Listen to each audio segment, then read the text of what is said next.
Today on the Cooligans, we talk about the Premier League and how they're handling their quarantine. I think this might be quarantine erotica. I'm not sure. Quarantine hub. And we also talk to Matt Turner, the starting goalkeeper for the New England Revolution. Absolutely hilarious dude, Jersey dude. And also we talk about how he's just got a wake of bodies in front of him to get to the top. Nothing stops Matt Turner, not even you.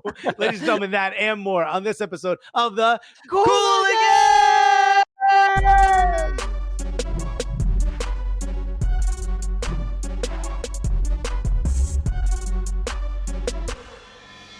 Yeah, baby!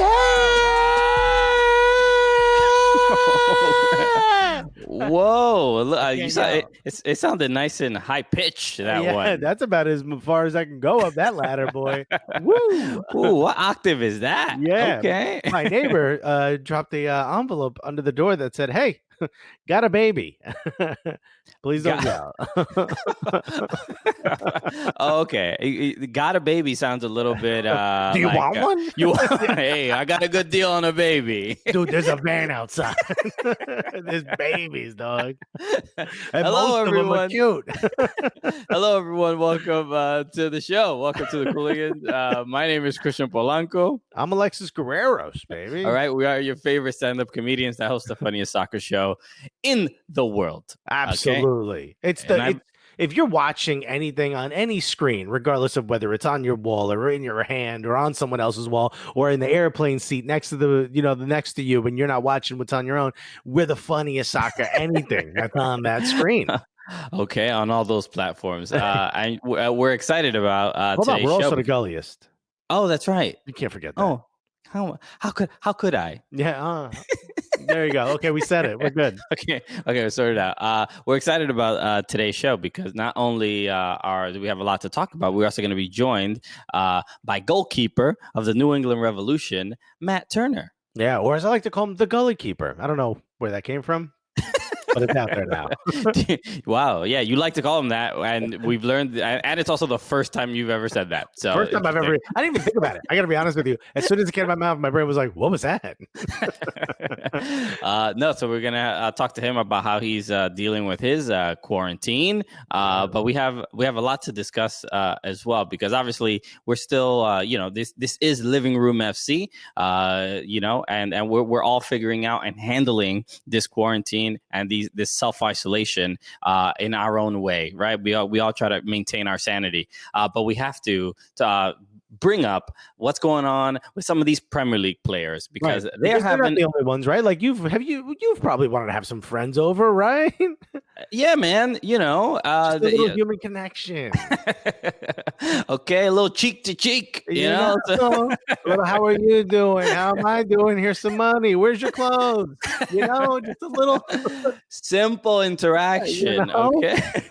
There's all this time. Yeah, let's start with the news about Kyle Walker of Manchester City, who is under investigation by his club for breaking the quarantine and self-isolation rules during the lockdown in England, because he is under investigation for having a sex party at home. That's right. Him and his buddy, just two dudes hanging out, two straight dudes, right? And they said, "Hey, why don't we? We're both straight, right? Well, you cool? I'm cool. We're both straight, cool, right? We're both. You know what we should do is we should call two ladies, but it's dangerous time to be out." Well, then who could we call that would be willing to come? Well, what if we offered some money? And that's what they did. The wildest part about all this is prostitution is illegal in the UK, right? In most of the world, yes. Yeah, right? It's just like, 50 miles outside of Vegas or something, and then that's it. And then Amsterdam, right? But in UK it is. But apparently it's like fully aware now. He admitted to calling a prostitute. Yeah, some people call them models, but he's like, yeah, so I paid these models to come here and have sex with it. It's like you're making it illegal. Just because they have Instagram profiles does not make it okay. You can't just be like, no, well, he's not a drug dealer, he's my friend, but he did sell me drugs. It's like, well, now you're both arrested. You see what just happened there? Yeah, and I'm not, we're not trying to shame sex work, right? No, that's fine. We have to shame him for breaking the lockdown rules, especially after after he goes out and publicly says, "Hey, everybody, you need to stay home. We need to, bend the curve and stop the curve and all this other stuff. Flatten the curve. Flatten the curve. Yeah, don't bend it. We need to bend that ass. We need to bend that curve over. What? No. Kyle, hold on. You know what? You're clever, Kyle. I'll give you that. You know what we need to do? We need to make two curves clap. I'm like, no, Kyle. That's not how that works. Stop throwing dollars at the camera. Here's the PSA. So look, we don't want to. We're trying to highlight like the hypocrisy, and obviously we know it's difficult, right? It's difficult to stay home and not see your friends and not see your family, but to process it this way and be like, oh, I've been home for so long. Well, also, I mean, look, of all things, like. It's such a shame that you can't invite sex workers because there is a level of horniness that has been reached on the internet. It is dangerous. I did not think. I mean, I bet you the people that work, you know who's the most stressed? Amazon workers, grocery delivery workers, and the people who handle the servers at Pornhub. Those are the three. And then, of course, healthcare workers. The internet has gone absolutely insane. Even healthcare workers, are like, we don't want that job. Wow, how do you do it? Y'all are heroes. Just covered in mucus and blood, and just like, damn. How do they do it? Woo! There's a lot of. They're just wiping that stuff off. Like, imagine having to clean yourself off that much. It's just my favorite part about this is the UK is insane. Like they interviewed the sex worker and she was like, yeah, so my boss texted me and I didn't know who he was, but it was a high profile client. There's too much getting in the newspaper in the UK. It's like interviewing the assassin. He's like, yeah, so I put like 3 extra bullets in my clip. It's like, no. Y'all snitching on each other. And then we also have the Jack Grealish of Aston Villa, who his Twitter account is amazing because there's one tweet of him being like, hey, everybody stay home. We need to, flatten the curve, the whole thing. He did the whole thing. It was like the next one. Next video. I'm very dumb. I shouldn't have been out so late. I shouldn't have went out. I just got cooped up at home, and I really wanted to see my mates. Yeah. You know what you should have done? You should have watched your own video, buddy. Because honestly, I heeded that advice that you said, and I stayed home. Yeah, I love. It's like those people like, hey man. It's like the old pictures of like Maradona wearing like the "Don't Do Drugs" shirts. Oh yeah, this is the Jack Grealish version of that. And here's the thing about Jack Grealish: like he's like a great dude. From even the videos, you can tell from his apology, he seems like a great guy. You know what I mean? Yeah, very I'm much. only saying that because I'm an Arsenal fan, and Arsenal's supposed to buy him. So again, accept his apology. Seems like a great guy. Yes, we obviously support him and just hopefully he can be a bit more of a role model. Yeah, but he learned from his mistakes. Because you know what you do? You get back up once you make a mistake, buddy. You apologize and you move it. Exactly. You move forward and sign with Everton, and that would be really a good move. All right, we'll be back with Matt Turner after this, everybody.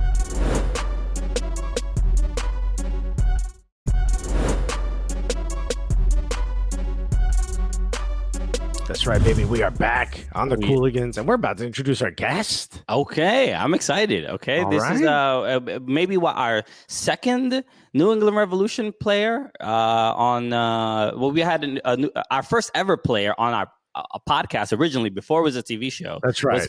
Former New England Revolution player Juan Agudelo. But we said we're not having any other until he's gone. I don't know why we did that. That was the rule. Naturally so. Probably wasn't great for our game. Yeah, well, you can hear his voice and you can probably see his face. Ladies and gentlemen, unless you're driving, put your hands together for the one, the only, the starting goalkeeper of your New England Revolution, Matt Turner, everybody. Matt, what's up, dude? Nice intro. How you guys doing? Thanks for having me on. What's going on, dude? First question. I know, Christian, we'll get to it in a second. Okay, yeah. But, born and raised in Newark, New Jersey, myself, okay? All right. So we got a very important question. This is what we ask of everyone from Jersey, and there is a wrong answer, okay? Is it pork roll or is it tail of ham? Yay, my guy.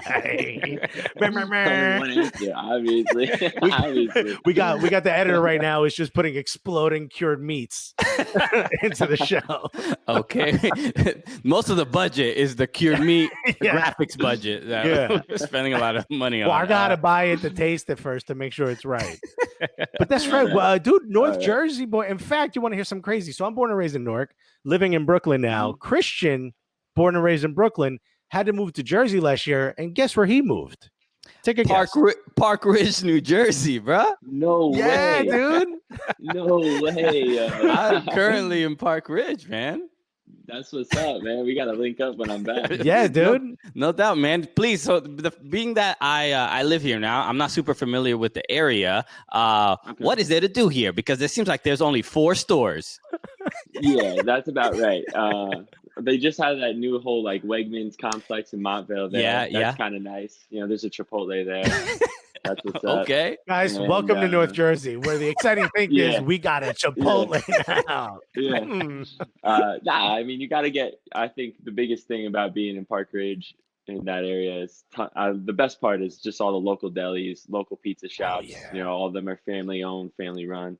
And so you get some good pizza there. And I'm a frequent flyer at Davies Locker, Davies Pub. Davies Pub. Okay, I've seen that place. I haven't gotten in, but I've seen it. They got the best buffalo wings I've ever had. Their wing sauce is really, really good. They have they have also these crunchy wings, they're called. It's like fried chicken, basically. It's really, really good. Okay. They pour a good beer. Dog, so when this quarantine is over, we're doing an episode from Davies Pub. All right? Yeah. Because I heard wings. Live from Davies. Let's go. Yeah. Wings and cold beers. Let's do it. Yeah, we got to figure out like the best slice in town. We got to get you set up, Christian. Yeah, I'm really unfamiliar. So because of the quarantine and I've been able to like walk around a little bit. Again, I don't spend too much time around here, and I walked around and I found Davies Field. There's like I don't know if it's new or not, but there's a soccer pitch not far from me that I would have never known if it wasn't for the quarantine, because it made me actually walk around and see what the town looks like. But who's this Davey guy and how is he getting into every business? Welcome to Davies Car Wash. Have you been to Davies Postal Service? Godfather in North Jersey, I guess. I don't know. This dude owns Park Ridge. So Matt, let's at least start with obviously a lot. We've spoken to a couple players, none that are goalkeepers, about how they're handling their self isolation and figuring out how to maintain fitness. So what are goalkeepers doing to maintain fitness during this quarantine? Well, first of all, what I'll say is that it's been really great because now everyone sort of understands what it's like to be a goalkeeper, because it's just isolation. It's always isolation, no matter what. So next time you want to be hard on a goalkeeper, just remember what it's like to feel like it's this moment right here. It's literally this. No, but for real, they've given us workouts and stuff to do. It's a ton of running. Not a big runner. So I do a lot of like jump roping, lifting as much as what I have around in terms of like some dumbbells, and just trying to stay active. And I think the biggest thing for me right now is diet. It's been pretty challenging, like mentally. You know, you miss competing, you miss being out on the field, you miss like this big part of your life is just kind of taken away for a while and put on pause. And you don't really know when the end is. So that part of it's really tough. But you know, keeping fit, staying like physically healthy is the most important thing right now. And just like I said, eating healthy, staying active every day, and not just laying around playing Fortnite. It's got to be tough because for a goalkeeper, like for people who, I guess, forwards and, you know, the outfield players, you know, running is a big significant thing, but maybe that's not the most important thing you have to do. Your reflexes are more important, but you can't be jumping around your living room. You know what I mean? Mm-hmm. Like, how do you, is there a way to keep your hand-eye coordination, or are you really trying to convince them that Fortnite is that? Honestly, it's part of it, but no, I think like for me, always, even in the off seasons, I approach it in a way where you're not really going to lose your reflexes. You're not going to forget how to dive. Yeah, it might take like a week or two to like kind of sharpen up again once you get back. But overall,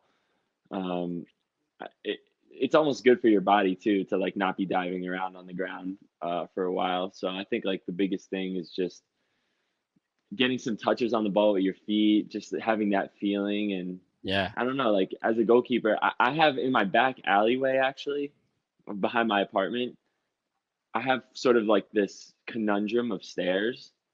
And so like to get from one level to like the top level, there's actually maybe like a 20-inch ledge that I can like jump on and off. Yeah. So I've been able to like do some sort of Yeah, your stuff, backyard sounds like a MC Escher painting. You know? yeah. It's like it's cool pretty accurate. Yeah, in this quarantine, you've learned how to do parkour. That's really dope. yeah, that's what it is. Exactly. Is it weird to like feel this? I imagine you feel physically refreshed and like you don't have like either like injuries or your back pains or things like that. Is it weird to feel that way, especially after the season started and after preseason and everything? Yes, it is definitely pretty weird. It's just weird not having like MLS off season so long, so you go so many months without soccer and not playing, and I felt like I was really growing into my role in New England, and then everything just kind of ends when the playoffs end, when you get kicked out of the playoffs in Atlanta. And then, I obviously had 2 stints with the national team. Didn't play any games though. So like now I've gone from October to January to finally in February, I got to play in some friendlies. And then at the end of February, I played in our game against Montreal where I ended up getting injured. So it's like, I miss the feeling and like that camaraderie that comes with like putting your body through like the emotions and physical challenges of games. So it's like going away from that for so long, feels really weird for me. Well, you talked a little bit about the national team. I want to ask you about that when we get back a little more with Matt Turner after this.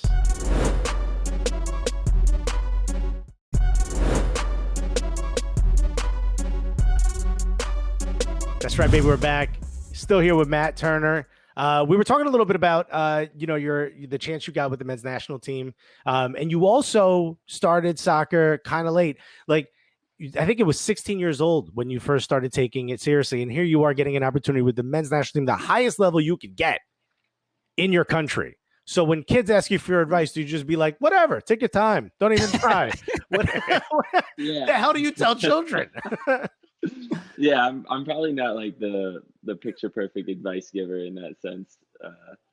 I'm very unique story. So if people ask me for advice about, how do you get to where you got, I just say you need to make sure that what you're doing you enjoy. Yeah.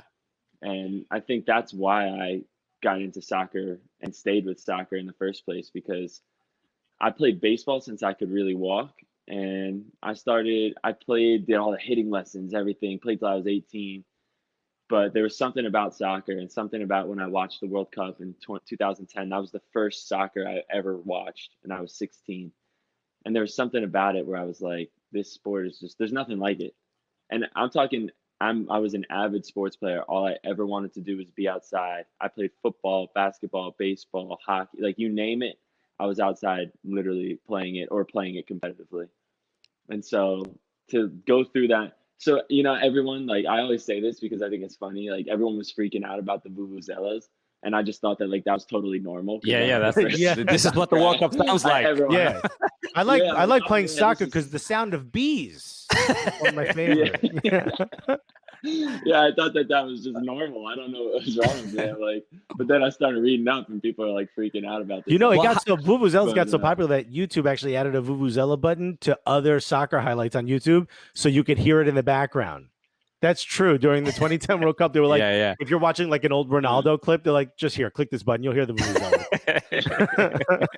Well, I'm curious. How did you feel when you were starting to play and starting to take it more seriously, and trying out for your high school team, getting into college? Like, because I got into soccer late as far as like playing it. I used to watch it as a kid. Like the FIFA games were the thing that got me into the sport. But like I joined like a Sunday league like 6 years ago, right? After not really I'm trying to learn how to play soccer in my 30s.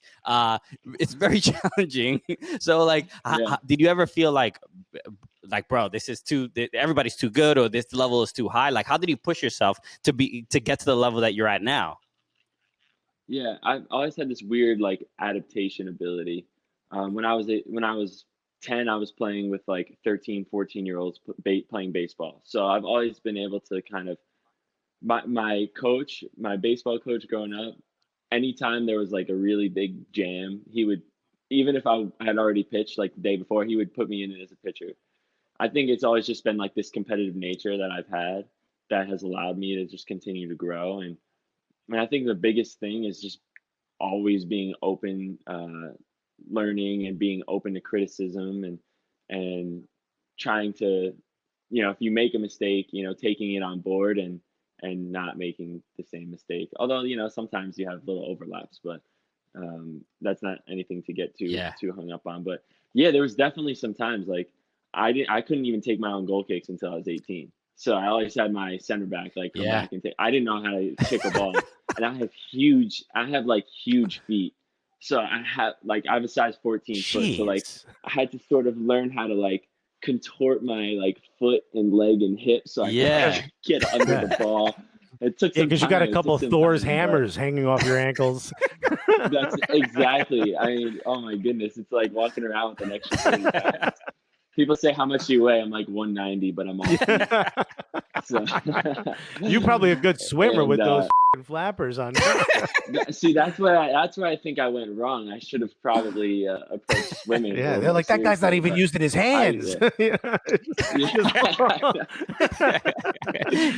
So yeah, I couldn't take my own goal kicks, but there was something about just being a goalkeeper and being like the challenge of keeping the ball out of the net that like always intrigued me. When I was really little, I played soccer. All I wanted to do was be a goalkeeper, and like my coach never played me. So then I switched. That's really rare, by the way. Nobody wants to be. I always got put in goal because I was fat. Isn't that weird? That's where the fat kid goes. That's who started. Yeah, nice. Finally, some retribution. That's our men's national team, by the way. Fat man's national team. Dude. Yeah, y'all don't get everything. You tall, beautiful, big-footed people. Some of us short, fat guys got one role, and that's to stop a ball sometimes when you're a kid. Yeah. Now, we talked a little bit about how you lived, you grew up in Park Ridge. I grew up in Newark, very different city. You, fortunately or unfortunately, got a chance to play in Newark for a team that I don't think exists anymore, right? The Ironbound Express. No, they folded, but I'm pretty sure they're going to make a comeback from what I've heard. Let's go. Quarantine Express. Info. Yeah, Alexis will be the head coach, I think. Yeah. Everybody get a water break and eat one of the burgers. All right. That's kind of how I coach. So you played for Richmond Kickers, you played for Ironbound Express, all these sort of smaller teams. I know Richmond Kickers is a much bigger team than Ironbound Express, but at any point did you start to question yourself? Did you question, is this the right move, or are you that competitive that you saw a future where you were going to become like a full-fledged pro, top flight pro? Yeah, it's a good question, because I think after my freshman year, in college, I didn't play. And then my sophomore year in college, I played for 45 minutes and ended up on ESPN Untitled Chapter #1 play. And then I haven't seen this. I haven't seen this play, but yeah, well, it's out there. Okay, I'm gonna look it up. It's out there. What did you score from one end, from the goalkeeper or something? No, the ball like hit the crossbar and went straight up in the air, and I like turned back to the goal and tried to like jump and catch it, and it like okay, damn, off the schnaz. Yeah, I mean, Jordan Pickford's was worse. It was similar. It might have been worse, but it was similar. Okay, at least it was like in college, you know. But that's when I start like having doubts. You know, I'm like, all right, well maybe I should just focus on my finance degree here and be part of the team just for fun.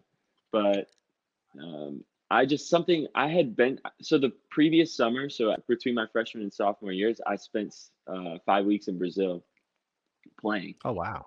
And that's where I learned a lot about myself as a player. And I thought I was in a professional environment. It was like a professional academy. And that's the first time I had ever been in that sort of environment.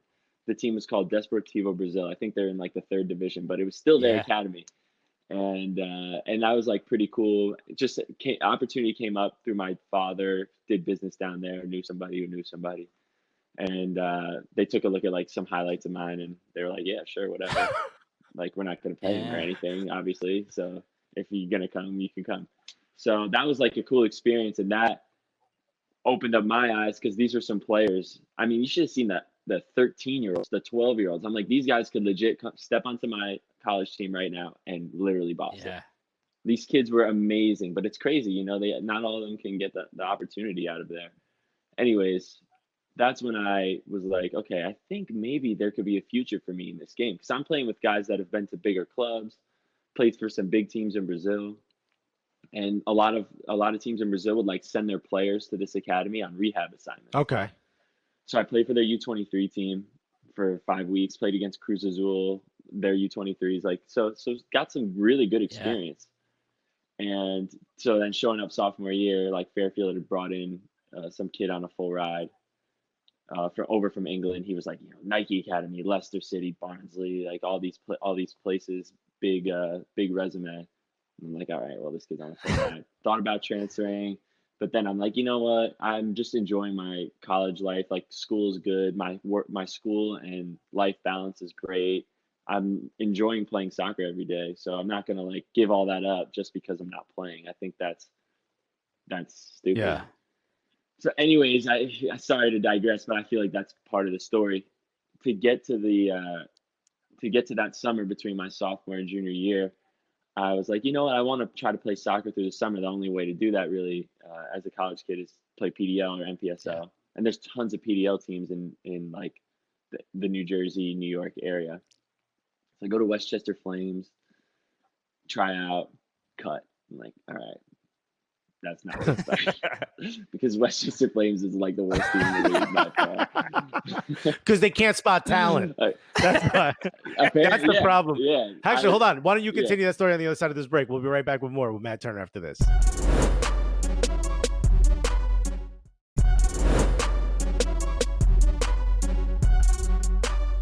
All right, welcome back. We are still here with Matt Turner of the New England Revolution. So, Matt, please continue. You were talking about the Westchester Flames, the mighty Westchester Flames. Mighty Westchester. The mistaken Westchester Flames. So they cut me, and then turn around, try out for Ironbound Express. They're like, maybe. I don't have a resume. I didn't play any college games, so they're like, maybe. Try out for NJ Luso Parma or something like that. Cut. Just like not hearing back from teams, starting to get like really discouraged. Go back to Jersey Express for like another sort of like second round tryout, and then a third, and every time it's like $50. Yeah. $50. I'm like, this is just it's like, I picked up a job. I was working for Fun Services. I was, the big blow up bouncy houses and blow up slides and like all that stuff. I was going to schools like fun days and like setting those things up and like manning them, making sure the kids were following directions and like breaking them down. Those things are heavy, lifting them, going there. And so eventually at the end of all the tryouts, they're like, okay, yeah, we'll sign you. But you're just going to really be a practice player. I'm like, that's fine. I just want to play soccer throughout the summer. I have another job. I like to like have some beers, so it'll be a perfect balance. And so the first game we have is there's a couple games, but there's an Open Cup game, and the guy is like our starting goalkeeper. Around NJIT, there's a 1-lane track, and he's running on the 1-lane track. I guess he gets like distracted or something, and he steps off the side, twisted ankle, out for the summer. So I'm like from number 3. This guy's screaming on the ground. So you call that funhouse company like, I'm done. This is what's sick. I worked for them all summer. Still? I worked for them all summer still because the Express weren't paying me. I needed some money. I was like, all right, I was waking up at like 5 a.m., working this job, get back at 4, sleep until 6, go eat dinner, go to practice at whatever, 7:30. Come back, wake up, do it all again. That was a tough summer. but it was worth it. Taught me what I definitely don't want to do, which is work in that in flight service. Anyways, yeah. So so I'm number 2, and then in the Open Cup game, there's the starting goalkeeper for Rutgers was our goalkeeper, and he dives for a penalty, and the turf is so crappy at NGIT. Boom, hit point. So now I'm just like Matt is just crossing names off like Kill Bill. The worst thing you could do to Matt is get in front of him. My guy. Yeah. Jesus. Yeah, the starting goalkeeper for the New England Revolution comes out. It's like, yo, my house burnt down. What happened? And Matt's like, oh, weird. Weird how that Maybe happened. you should take care of that. Maybe it's you kind don't of come to a the priority, game. right? Jesus. What do you got? A couple voodoo dolls? Jesus. That's good. No, man. Well, I'm glad it worked out. That's why I always say that. Yeah, You're friends with Carol Baskin? How are these people disappearing?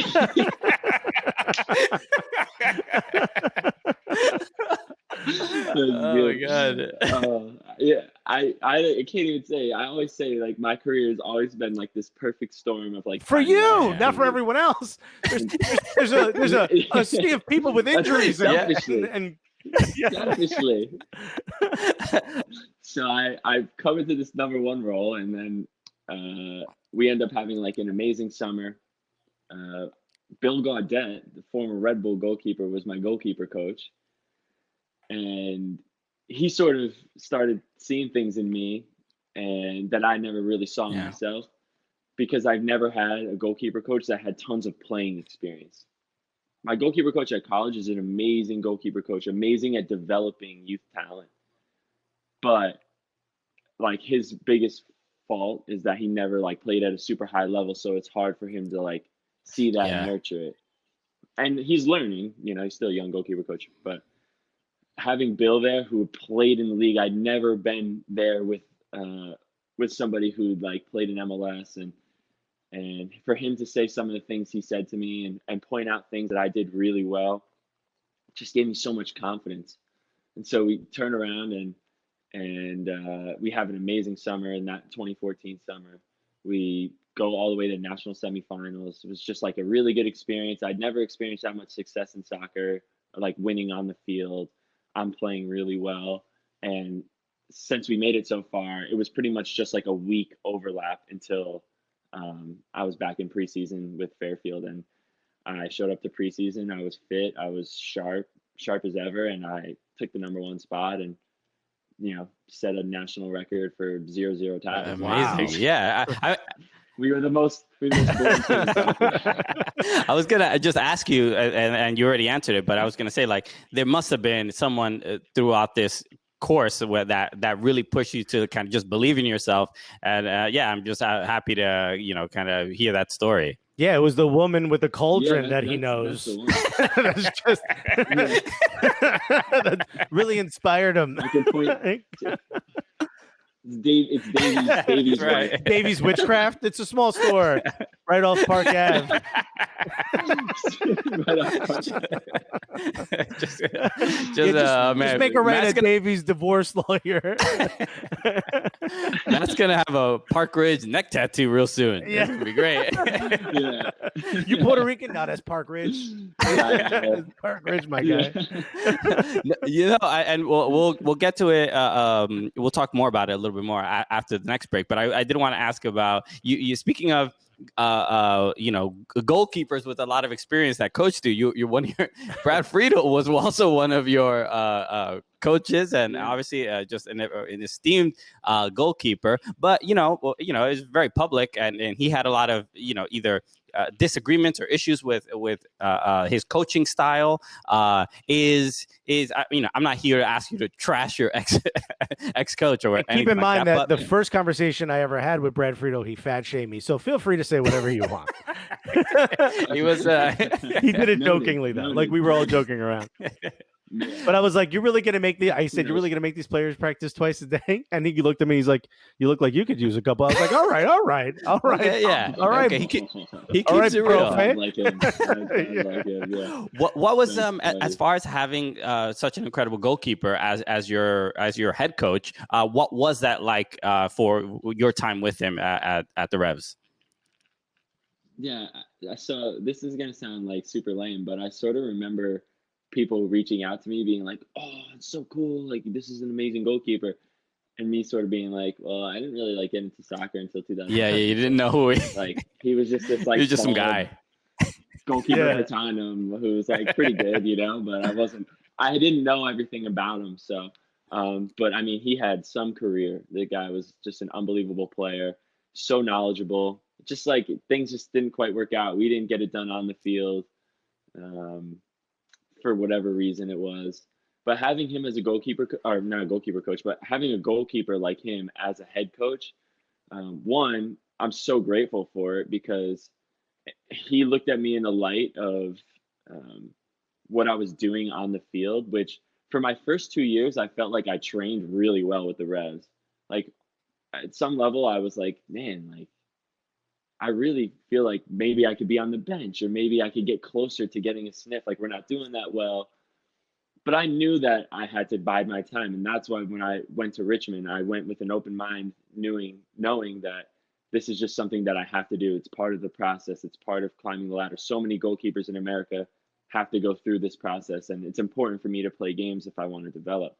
So I knew that like if I wasn't going to play for the first team, I'd rather go on loan Yeah. than sit on the bench, even if that was like the real pecking order. Anyways, like I said, I'm super grateful for him coming in because I was undrafted, so the former staff, they see me as this undrafted kid, really raw, hasn't played for any big games, doesn't have any experience. And Friedel comes in, he's like, this kid can play. He can make saves, and that's enough for me. And so he had no agenda. He came in and he wasn't afraid to take a risk and give me a chance. And then also in saying that, he can find fault in a goalkeeper's play more so than other coaches could. So he can like equate, because he was so amazing and the game was so easy for him.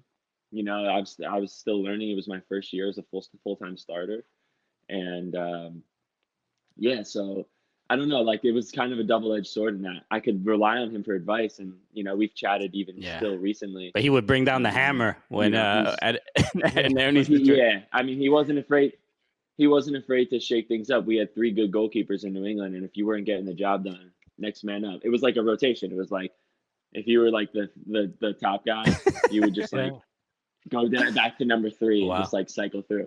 But for me, I've been in all the positions now, so it's like, okay, I know what it takes. Like to if and this is another thing I always say to kids, like whatever your task is, whatever somebody gives you to do, you need to just like do it, and you can't think about what else. And that's why when I was the number 3, my job was to train really hard, push the other 2 to get better, and myself also get better, but be more of a support person.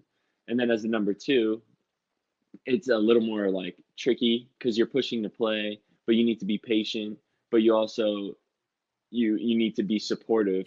As a goalkeeper, you need to be supportive to your other goalkeeper, and you're part of their warm up, so you're like helping them get ready for games and getting the feelings of games. And so number 1 is what you wear like sunglasses all the time. Pick up my bags. Yeah, number 3. Yeah. We got more with Matt when we get back.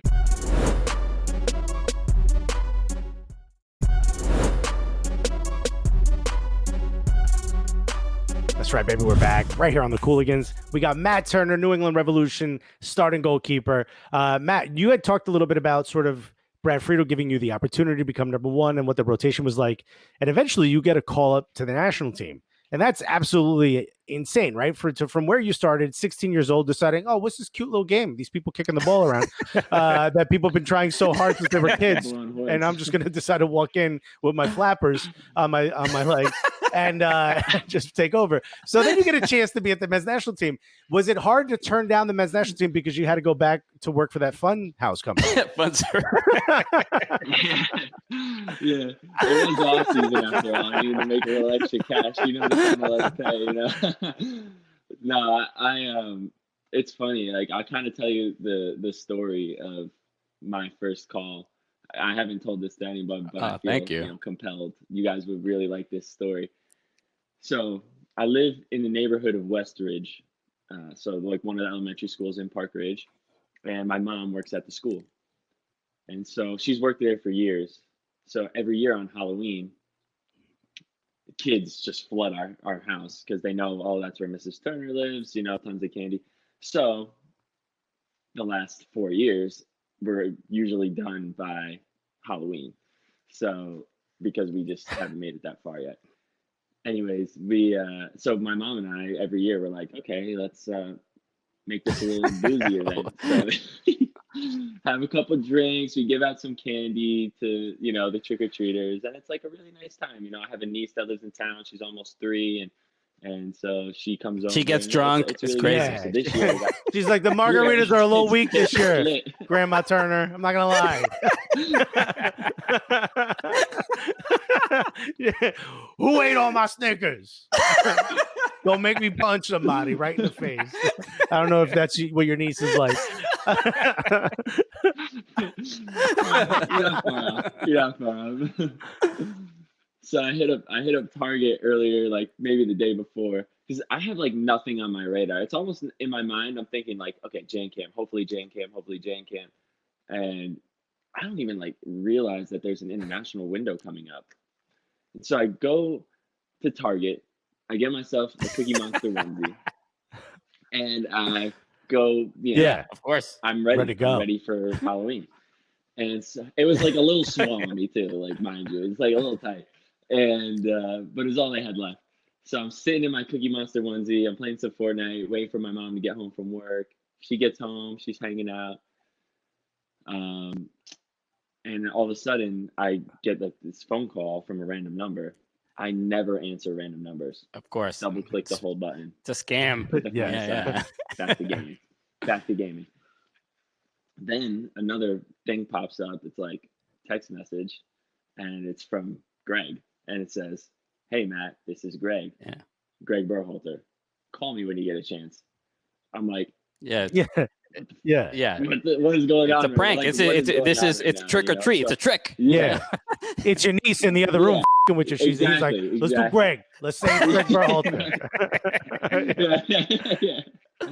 So anyways, I go into the next room, I call him, and he tells me that he's going to bring me, he wants to bring me to the pre-camp, and that's pretty much what it was. It was going to be a week, and that was just that feeling and living that day, and was something super special for me and my family to be able to be there with my mom and dad. And your Cookie Monster Onesie. Yeah. Thank God he didn't FaceTime you, because he would have been like, you know what? Forget it. I know. Nah. Yeah. I'm good. Yeah. I think we're good. Oh, I'm sorry. Wrong number. Exactly. I gotta. We got more with Matt when we get back after this.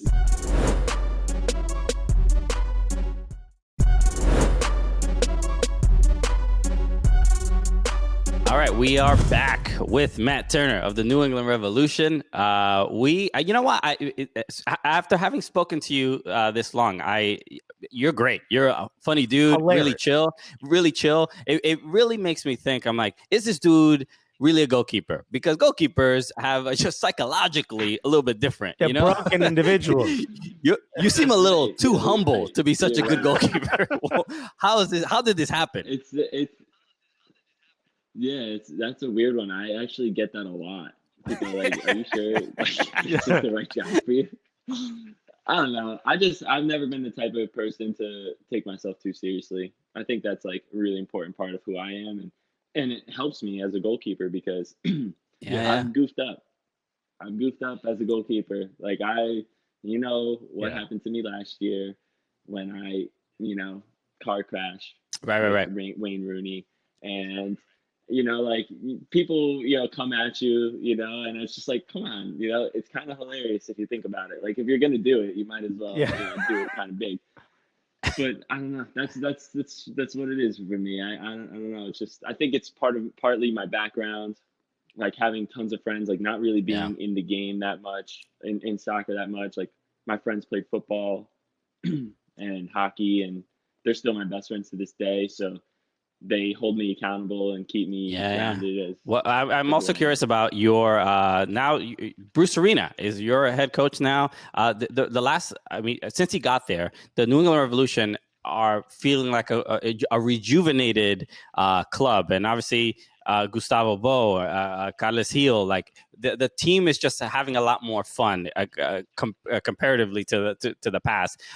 What is that first what was that first injection of excitement, and what did Bruce Arena bring that was like, oh, things are clearly different now? Yeah, I think the beginning of that was just Mike Lapper, like taking over as interim and just kind of like steadying the ship, simplified the way we were going to play. It was like, we're kicking every ball long and we're going to press teams, and that's it. We're not going to play out of the back and press teams. We're not going to blah, blah, blah, blah. We're going to, and if they break their press, we sit. You know, he just simplified it for us, and it made it like, it gave us a very clear message of how we're going to approach games, and we just started like cranking out wins. And when Bruce comes in and he sits us down and he says, hey, I'm not perfect. I don't pretend to be. I'm going to make mistakes. I'm going to mess up. You guys are also going to, but we're in this together. And I've won in this league. I know what it takes to win in this league. And let's like go on this journey together, you know, and guys just felt a little refreshed.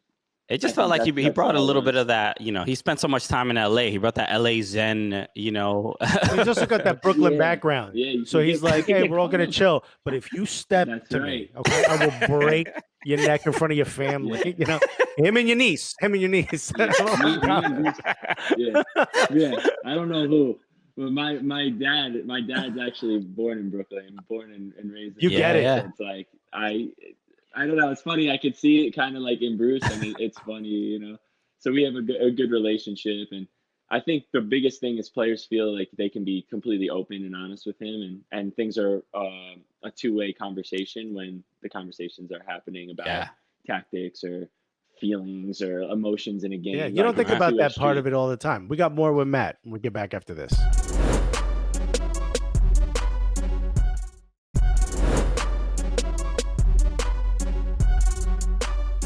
All right. Thank you for tuning in, everybody. Thank you again, Matt Turner, for joining us. And just a quick reminder, this coming Tuesday, we will have Ali Krieger and Ashlyn Harris on the show. So make sure you tune into that. We're becoming a goalkeeper-only show, apparently. That's what we do. So, yeah, they're a little more big time. Matt, is there any, maybe you want to plug your social media? Is there anything you want to let people know where they can see you? Yeah, no, just, you know, follow me, Twitter, Instagram, same handle, Head Turner, Head did Turner, or 2 D's in 2 hours, you know, don't get it twisted. But no, guys, thanks for having me on, and look forward no doubt. All right, so make sure you follow at Fubo Sports, at Soccer Cooligans. Subscribe to the YouTube channel. Leave a 5-star review. Make sure you do that as well. So with that said, for Matt Turner, my name is Christian Polanco. I'm Alexis Guerreros, and together, what are we? The Cooligans!